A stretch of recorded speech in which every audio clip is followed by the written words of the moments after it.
Alors, pour l'exercice 2, on vous demande déjà de tracer les figures à main levée dans le tableau. Donc, c'est-à-dire ici, vous allez les dessiner chacune des figures qui est donnée par l'énoncé qui est à sa gauche.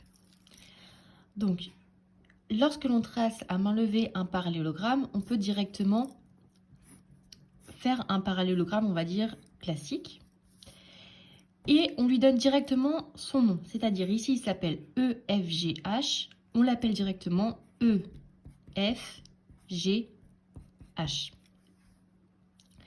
On nous dit que EG fait 4 cm. Donc EG ici, on voit directement que c'est la diagonale. Attention, c'est pas parce qu'on vous donne EG qui fait 4 cm que c'est forcément un des côtés du parallélogramme. Ça peut aussi être une des diagonales.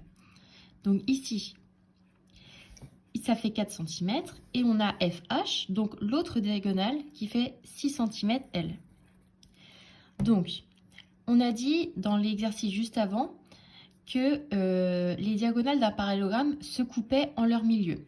Se couper en leur milieu, ça veut dire que ici, si EG fait 4 cm, ça veut dire que de là à là, j'ai 4 cm, comme elles se coupent en leur milieu. Ici, j'ai 2 cm et ici, j'ai aussi 2 cm.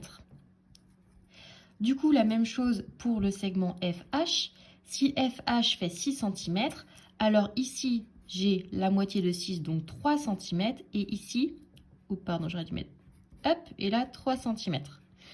Donc, pour cette figure-là, ce que vous pouvez faire, c'est tracer directement le premier segment qui va être le segment FH, par exemple, qui va faire 6 cm.